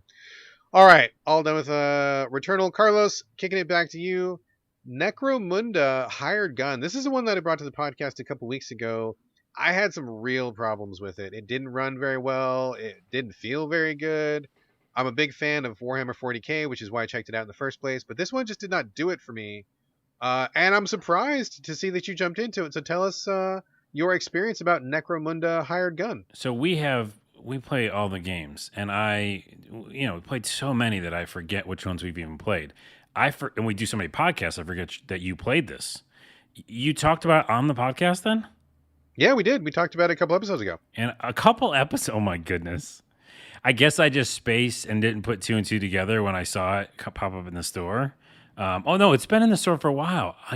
I was hungry. I was in one of those hungry modes. Carlos gets hungry for. You were hangry. You forgot how to I add was yourself to your hangry. party. You got into a battle, and then you bought this game on accident. Instead of murdering somebody in my own party, I bought this game, Necromunda Hired Gun, and forgot that we talked about it in the show.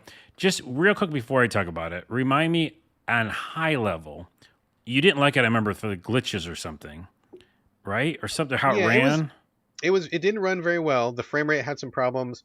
It was kind of nauseating because of like the fisheye effect with the camera and how squirrely it felt. And it just didn't do it for me. Like I just felt like it was too fast, too unstable. The wall running didn't feel good. Like none of it was really coming together for me. Yeah. Okay, so I picked it up because A, I forgot that we talked about it because we talk about every game. And B, I was just, itching for some sort of shooter that had other elements to it. And so the more I read about it, even if I do slightly remember that you talked about it, I was interested in this idea of, no, I'm not going to overuse it again, RPG elements. But it's not RPG elements, but it's more like just upgrading elements, right? And I actually was intrigued because people said it's a little cumbersome and weird that you would put so many upgrading stuff in a game that's such a fast shooter like this. So I kind of like that combo because if you remember, I love Rage and Rage 2, mainly Rage 2. And people talked about it having kind of Fallout, Mad Max, Doom vibe altogether, but with this kind of, you can do a ton of missions, you can do a bunch of side missions, and you can literally upgrade like a ton of stuff. And they're not wrong. I don't know if you talked about that last time you brought to the show, but so it's a looter shooter, not looter shooter. It's a shooter game like Doom, straight up like Doom. Do levels, there's a campaign, but there's a million side missions because the whole idea is you're this hired gun. You're a mercenary type person. Exactly. Go do as many missions as you want, get loot ad nauseum or whatever, to get a ton of loot. But the loot is I don't know if you talked about it, but the menu is so cumbersome. Yeah, it's not a great menu. For no reason, I didn't even realize at some point that you have these little trinkets you can add it's fun. It's like min-maxing because you can like add 4% critical hit chance. You can add five hit points. And you can actually add 5 pages of these things. But in the beginning, it doesn't tell you that. So I just put 5 in my little slots. But then I noticed you could hit like write 1 and go over to the next page. So then I was like really kind of excited because I added like 15 or something. So all these new bonuses just changed the way I was playing the game because now I had more health, and I had more of a critical to hit chance. And so I kind of enjoy that element of it. There's a lot of weapons, a lot of different Like you can actually upgrade every single weapon in a million different ways. So it's too much, but it's also interesting because these games generally don't have that, right? You just Yeah, pick up a new yeah, gun and that's it. exactly. So mixing the two, I like. The menus are fucked because besides those two things. Second thing, you can't just go to your inventory screen at any time. You can't go to it.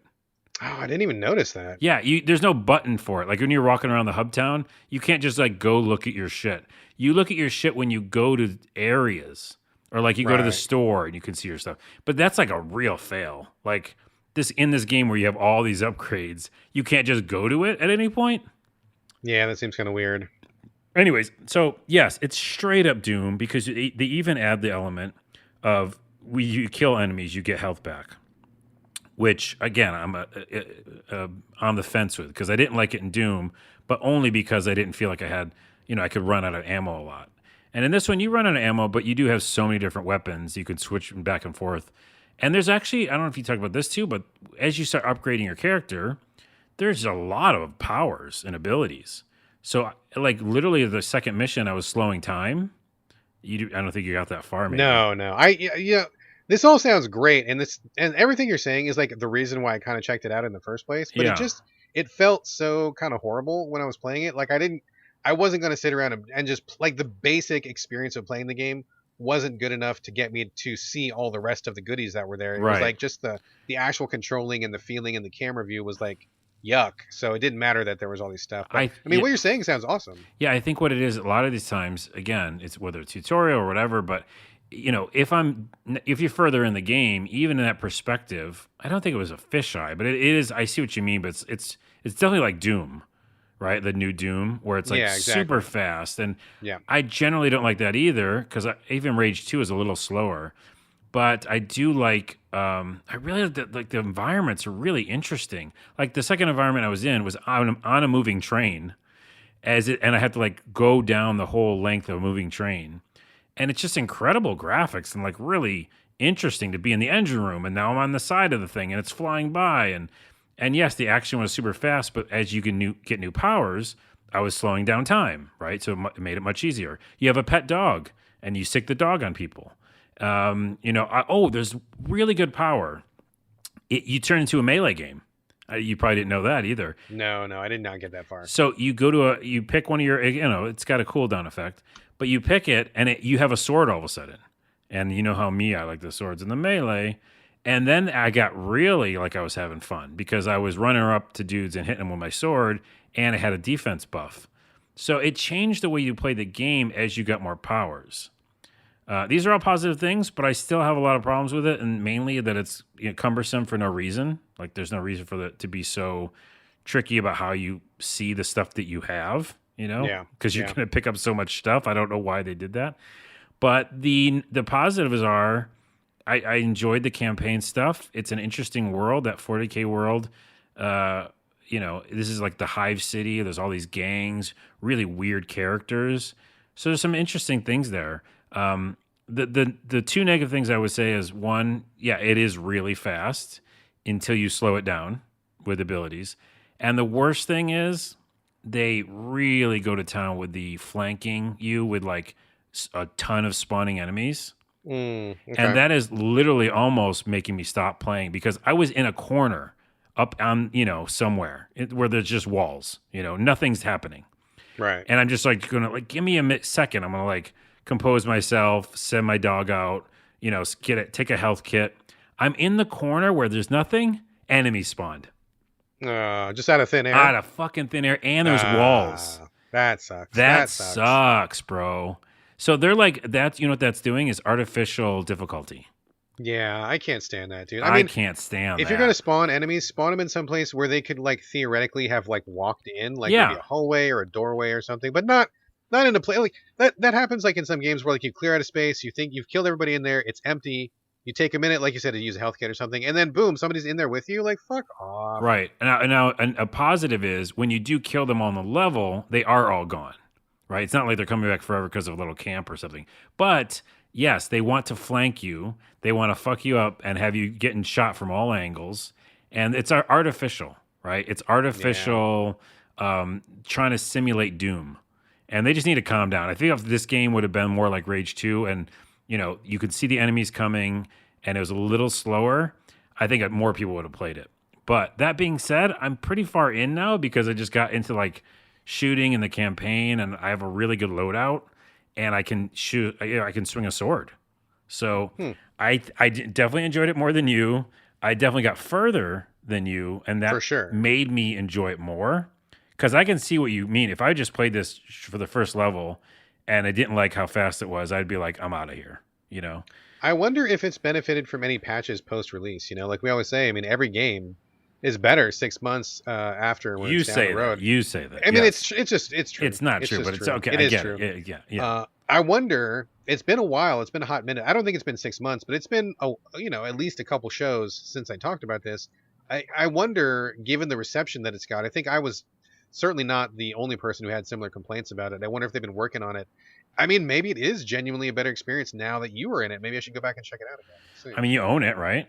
Yeah, I do. I think that here's the one thing I'll say. Do this, and maybe we could talk about it on the show one more time, at least one more time, is just get more upgrades and then see how it plays. Because it feels better and easier, in quotes, to me, because I added 15, inventory items that give me buffs. Right. I can slow down time.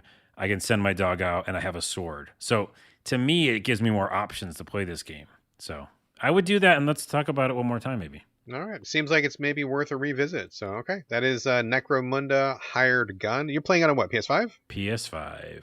All right. I think I played it on the Xbox X, so maybe I'll go back and check it out. Okay. One more game to talk about, and then one little bonus thing at the end here. I am going to talk about a game called Unavowed. Originally debuted on PC. I want to say it was like last year, maybe. It just came to the Switch. It's either on the Switch or it's coming to the Switch. I feel like it's already on the Switch. This is coming to us from Wadget Eye Games. They make a lot of point-and-click games. I don't know a lot about their output because most of their games just stay on PC, and everybody knows I don't play much on PC. But we did review this one last year at Game Critics. I didn't do it. Somebody else reviewed it, and they loved it. I think it was Jeff Wortloff, I believe. And I saw it pop up, and PR was kind enough to send me a code for the purpose of talking about it on the show, which I'm doing right now. And yeah, I mean, spoiler, it's fucking awesome. It's like super good. Really dig it. Have you heard of Unavowed, Carlos? No, I'm looking at it on Steam. It came out a while on Steam, and it's fun to see these games get a second life when it comes to console, or handheld. Yeah. But very, very positive, overwhelming positive reviews on Steam. It looks like an adventure game, point and click. Yeah, it is a point and click adventure game. Absolutely. 2D. Pixel-based graphics, really well done. It's really cute. Basically, the premise is you play a character who is possessed by a demon. That's like the first 1 minute of the game, so this is not a spoiler. It's like you turn on the game, your character is possessed. There's somebody there who is in the middle of an exorcism. They're trying to save you. They save you. The demon leaves your body, but then you're kind of like, what have I been doing for the last year that I was possessed? And then you figure out that while that demon was riding around in your body, it was doing all sorts of awful shit. And so now you team up with the people who exorcise that demon from you. They are the Unavowed. They're kind of like the secret mystical society, and they go around like solving, magical crimes and stopping mythical monsters and stuff like that. So you join them, and you go around the city trying to solve the mystery of this demon that you still have to track down, and finding out everything that it's been doing while it was using your body. Pretty cool premise. I was pretty into the premise. It starts off really well. Graphics are big and clear and clean, which I like. Dialogue is great. And there's lots of dialogue. It's really well done, really sharp. Every character has their own personality. Lots of stuff you can look at. And also, while you're just walking around, it's you, and you're usually with two other people. So you're usually with a party. I think ultimately there are 4 characters plus you. So you're always like with yourself and then 2 other people. You leave 2 people back at base. You can pick and choose who you want to go around with. There's like a lady who is a genie. There's a guy who can do fire magic. There is an ex-cop, and I think that's her only power is being an ex-cop. And there's a guy who can talk to ghosts. Everybody's a cool person. Like, I like everybody on my team. I think they're all cool for different reasons. All the stuff is fully voice acted. The voice acting is really good, which is great. And the thing that really sells this game the most to me, though, is that I have a long history of not getting along with point-and-click games. We've talked about this before. I don't like that whole that moon logic bullshit, right? Like let's say you're at a locked door, and rather than kicking down the locked door or lock picking the locked door or whatever, you have to go find a guy who's in another building and he's eating a sandwich and he wants an olive for his sandwich, but there's a cat that's got the olive, and in order to get the olive away from the cat, you need to find a piece of black cardboard paper, and then you Yeah. put that in front of the moon, and then the moon light looks like a rat, and then the cat goes Oh my after the shadow. goodness. Like it's all that bullshit, right? Yeah. Like I hate that fucking bullshit. I hate it. Hate it, hate it, hate it. My brain does not process that shit. My brain doesn't work that way. And those kind of games, like if you don't click with the quote unquote logic, you'll just get stuck constantly. And I don't like having an FAQ open beside me as I'm playing a game, right? So in this game, it's not like that at all. It's very logical. The places that you can search in each like quote unquote episode, it's kind of broken up in like 6 or 8 episodes. In each episode, there's only like, I don't know, like 5, maybe 8 or 10 screens you can go to. So it's not a huge amount of places to search. You can hold down a button and it immediately tells you what on the screen can you click on. What is there just for flavor? It just tells you. Yeah, You don't need to that's good. fucking click on every goddamn thing on the screen, so it saves your time. Plenty of flavor text if you want it, but if you don't want it, you can just go straight to the things that are interactable, right? And on top of that, everything that I've done so far has been pretty logical. Like, there's a few little puzzles where you got to find one thing to do another thing, but it's not crazy. Like, it's not insane. Like, it's within the realm of believability. For example, there was a monster in an alley. We couldn't beat him because he was too strong. I noticed that there is a fuse box which is sparking. Okay, clearly there's a fuse box. Electricity somehow. I needed to find a piece of wire. And it was just wire. Like, it wasn't like I found, I don't know, like a bowling pin, and I cracked it open, and inside was a piece of wire. It Yeah. was just like I just picked up a piece of wire, and I'm like, okay, good. Connect the wire to the box. You got to get the guy to stand in some water. That's a pretty common real world thing. It's a game thing. You flood some water. You put the wire. I mean, there were steps to it. Like you were still doing stuff, but it wasn't insane. Like I could very quickly figure out, given what I've got to work with, this is the solution I need to shoot for. And at that point, it's a very simple trial and error because there's only so many things you can do. Like it's a very limited environment. And I say that in a very positive way. And I like Um, that better because if you are invested in the story, you don't get lost. Kind of like I was Exactly. saying earlier with Returnal. Like, you can still be on track with what's happening. Exactly. And so the thing that's really cool about this is the puzzles are, I mean, I'm about 3/4 of the way through the game. Every puzzle I've been able to figure out on my own. It has been very logical. There's one part where I got kind of stuck, but cool thing is you can talk to your teammates. You can be like, hey, I'm stuck. What do you think I should do?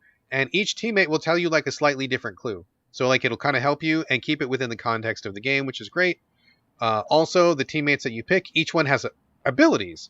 The fire magic guy, he can set things on fire. He is immune to fire. He has this magic power called, I think it's called like fire reading, where if there's ever been a book that's been burned, he can like reconstitute it and read what was burned. So he's got like 3 or 4 different things he can do that are within his wheelhouse. If that doesn't help you with your quest, you've got the guy who can talk to ghosts, and he's got a friend ghost who's with him all the time. He can see things that you can't see. He can talk to ghosts that you can't talk to. So if you come up against a barrier where there's this ghost blocking your way, and you can't talk to him, but here's your friend, and he's like, oh yeah, I can see this guy. We're bargaining it out. I got to find out what his problem is, solve his problem, get past it. So like each member of your party has things they can do, and you can leverage those abilities as you go through these puzzles, which again are very well constructed. There's not 1,000 items. You're not picking up a million junk things in your inventory. You're not constantly randomly going item A plus item B. That didn't work. Yeah, Item yeah. A plus item C. You're not doing that shit, which is good. And you're not searching a million different screens. Like it's always, 3, 4, 5 screens. And as long as you talk to your teammates for help and you take a look around what's going on, hit that button that shows you what's interactable, you're going to figure it out. Like it's not super hard. I'm not the smartest person in the world, especially when it comes to these games. And if I've been able to figure out so far, I don't think anybody else is going to have a problem either. I really like the puzzle design a lot. I like the characters a lot. Story has been great so far. Interacting with people is great. Sometimes you're on a screen and your teammates will just talk to each other just on their own, and just listening to those conversations is really cool because they talk about stuff that's just like fills in the world, fills in their backstory, but it's not a quest. It's not something that you have to listen to. It's just like, if you want some flavor, it's right there. If you don't want it, fuck it, just move on. I mean, this game makes all the right decisions. It's got its head in the right place. It's got a great pace to it, great characters. I'm all about this game. This game is great. I have literally No complaints at all. This is a great game. This is like you finding the adventure game that works for you without those weird combination stuff. Yes. How I'm looking for a roguelike that will like be my roguelike, you know? That checks off your boxes and doesn't piss you off. Doesn't There's piss got to you be off. one out there. We haven't found it yet, but we will find it. But you found the adventure game, and that's cool because we both have that same frustration, like combining items and all that stuff. And it seems like it's good and has a good story. And I looked at the art and I like it, so that's a thumbs up. It is 100% recommended. There are very few adventure games I like. This is absolutely one of them. Unavowed, Nine Witches, I think is excellent. I also really like Dark Side Detective. Those are all great games. And the thing that they have in common is they don't they keep it small, right? They keep it small, and if you keep it small, it keeps it solvable, and all the puzzles kind of make sense. Like as long as those things are there, this is really fun. This is a fun experience. So I like it, small and contained and simple, and these games do it. Unavowed, great. Absolute recommendation. I love it. It's a great time. Nice. All right, so that is Unavowed. It's on Switch. It's great handheld. It's great on the docked mode, whatever. It's good either way. That is it basically for the show, but I do want to say that after the closing credits, we are going to have a little bit of bonus content. We were sent a code for a game called Imagine Earth. It is an ecological economic simulator, kind of like a SimCity, but on a fictional planet with like some aliens and some kind of different concerns about like how to manage the ecosystem and not pollute your world. I was not too into that, but my son, who is getting older, he's now 12, was very into it when I showed him the pictures. And he's like, Dad, I want to review that. I'm like, okay, cool. So we got sent a code. He's been playing it on his own time. He is going to be talking with me here on the podcast in just a few seconds. He's going to give us his impressions. So if you want to hear what my son Whitaker has to say about Imagine Earth, please stick around until after the closing music, and we will play that bonus segment. But for now, I think that's it for us, unless you've got something else you want to bring up, Carlos. Nope, I'm done. I'm all talked out.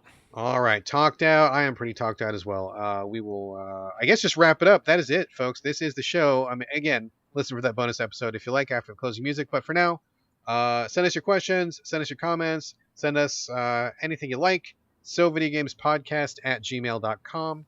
We are on Twitter @SoVideoGames, but you can reach us individually. Carlos, where are we directing your traffic this week? TikTok.com/a lot of shit. A lot of thing. A lot of shit. That's not a lot of shit. That's a great tag. No, it's TikTok.com/hands. What did I call it? Hands. The name of this podcast. Oh, I didn't know what you were going for. You said hand. No, I wrote it down. Portable hand system. Portable hand systems. Yeah, TikTok.com/portable hand system. No, TikTok.com/ a lot of things comedy. There you go. Okay, great. As for me, the usual Twitter, Instagram, it's my name, BradGallaway, all A's, no O's. And this is going to do it for episode 241. Thank you again for joining us here on the So Videogames podcast, and we will see you next Friday. And again, don't forget, my son's coming up right after the music. But in the meantime, this is Bye from Brad. And bye from Carlos.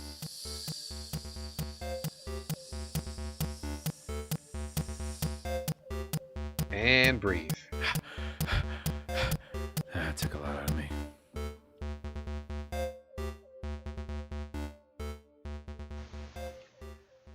All right, we are now here with my son Whitaker. Thank you all for listening. If you stayed past the closing music for his bonus segment here, we're going to be talking about a new 3D planetary sim game called Imagine Earth. We were sent a code for the purpose of talking about it on this podcast, which we are about to do right now. I don't know very much about this game. I saw some images of it and it seemed pretty cool, but sims like this are not generally my thing. Fortunately, my son really likes these a lot and he was willing to give it a shot. So he was the lucky recipient of the review code and he agreed to tell us all about it right here on So Video Games. Whitaker, welcome back to the show. Thanks for having me. No, that's fine. Go ahead. What were you going to say?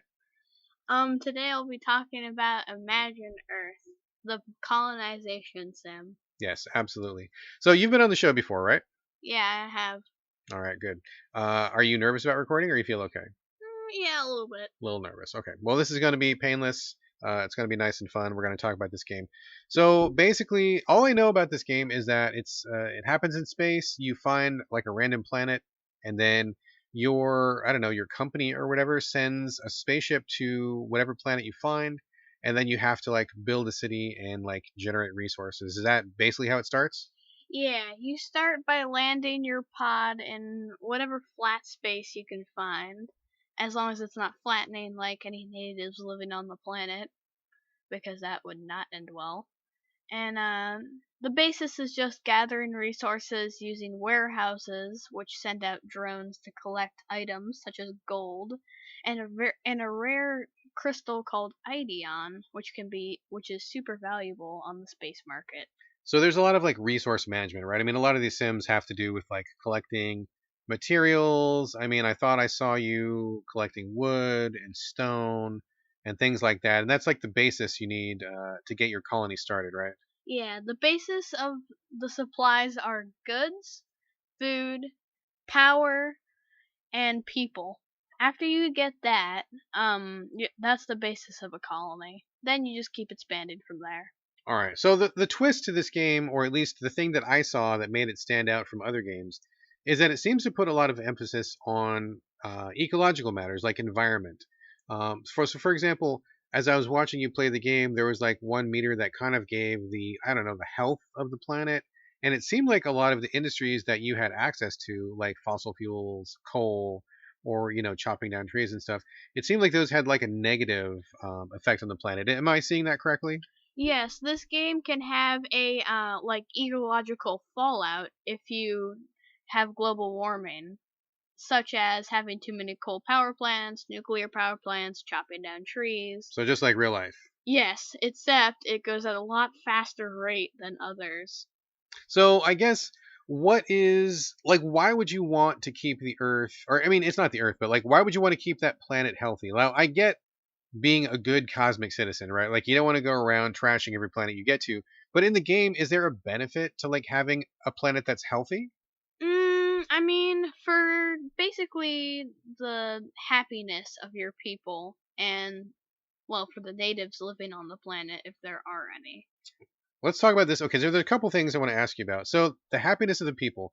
You want to build a city. I mean, I guess the basic premise is to expand your city. Is that right? Yeah. Okay, so if you expand your city, you need more people. You want to keep your people happy, and if they are not happy, then they want to leave. So maybe part of the reason you want to keep that planet healthy is so that the people living on it like enjoy living there. They don't want to live in like what smog and toxic filth, right? Yeah, and your city doesn't get flooded by a tsunami. If you have like global warming and weather patterns like disrupt and stuff, right? Yes, and many things can keep your people happy, such as parks, trees, mountains, but things that don't make them happy, such as coal power plants being nearby, are not exactly great. I mean, that makes perfect sense because I think that people in real life who live next to a coal power plant probably don't like that very much either. So that makes sense. But let's talk about also. You mentioned natives, and as I was watching you play this game, there were like when you got to the planet, there were already like an alien species living there. Like you play as a human species. I guess number one, can you choose to be an alien species, or do you have to be human? Yes, you can choose to be any of the selected alien species. All of them have their different traits as a company. Some are sustainable, some are destructive, some are Ah. greedy, some are not. Okay, so like maybe like if you choose a different alien race, maybe they'll have different abilities or different properties when they play. Okay, so that makes sense. But when I saw you land on the planet, there were already some indigenous natives living there, and I was really wondering like if you're on this planet to expand, I mean you're basically colonizing. I mean that's really a hot topic right now. It's in the news. We're hearing about, colonization as a concept and how destructive it can be in real life on Earth. In this game, like does colonization matter? Like when you see these other aliens who were already there before you, how does that affect your game, or how do you deal with these people, or what kind of factor does it play? Yeah, it's a really unfortunate topic for the game right now, but you can choose to be friends with them. If you give stuff to them, like give them like gifts, they'll give you stuff back, like different things that they produce in their little village. So it's possible just to like see natives and just let them be and leave them alone and maybe even cooperate with them, right? Yes, you can coexist with them. However, the evil people, they do give you the choice to steamroll their town and move over it. So can you just like kill them all, or do you displace them, or what happens?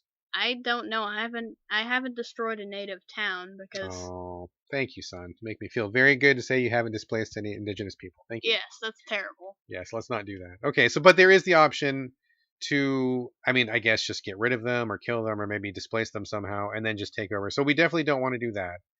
But that is unfortunately a very negative part of actual real colonization. I mean, we did that here in America. Many people have done that over, other territories in the history of the world. So that's definitely like a thing that happens. So I guess so far, what do you think of this game? I mean, to me, the graphics are kind of cool because as you're watching it, it's like you're watching like a globe that's spinning and the land is divided up into triangles. Usually land's divided up into like hexes or squares, but this is triangles. That's a little bit different. But you can spin around the whole globe and kind of like put different installations all over the place. I mean, what do you think about it so far? You play some of these sim games more than I do anyway. What's your opinion of it?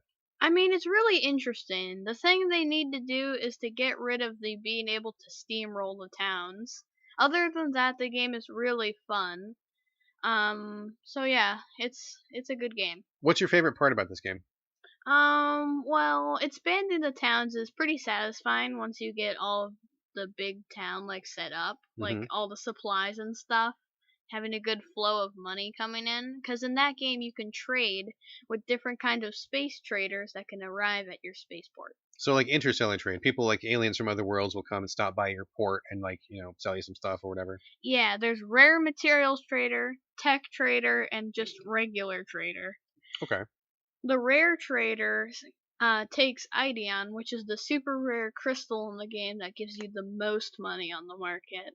Gold is also pretty high, along with nitro pumpkins, which sounds weird, but is actually a fuel in the game which you can use to create spaceships, so then you don't have to wait for one of those traders to come and stop by. Okay, so nitro pumpkins. I mean, that sounds pretty good. I mean, I get the idea of like once you get a good city going, it's pretty satisfying to like build that up and kind of have it humming. What do you think is your least favorite part of the game? Like I said, being able to steamroll the natives. The pollution is rather unfortunate when that happens, and apparently, like space pirates and I think a robot that like takes all the rare supplies on the planet and then leaves nothing. That's the worst. So, I guess, do you feel like you are learning anything from this? Because this has a stronger emphasis on the ecological impact of city building, more so than other games that I've seen. Again, I'm not an expert in this genre. It's not my jam. But it seems to put a pretty heavy emphasis. Do you feel like you're learning about systems or learning about sustainability, or what are you learning from this game? Anything? Yeah, I think it's teaching you more about like sustainability and working together with people aren't as who aren't as advanced as you. Technologically. Yeah, technologically, because they don't have spacefaring, so you should help them by giving them stuff, and then they'll help you. And oh my god, I just had writer's block. You had writer's block. Dang. You had podcaster's block. That's fine. Podcaster's block. No worries, no worries. We'll take it out in post. Actually, we won't take it out in post. Well, I mean, that sounds like you're learning something at least, and just from watching it for the brief moment that I did, I mean, it definitely seems to have a slightly different spin. Would you recommend this to people who like sim games, or maybe kids of your age who might like to learn about systems like this? Do you think it's worth playing and worth recommending? Yes, if you want to learn more about ecological, basically effect on planets, this is the game to do that. Okay, good. All right, any final thoughts? No, I think that's it.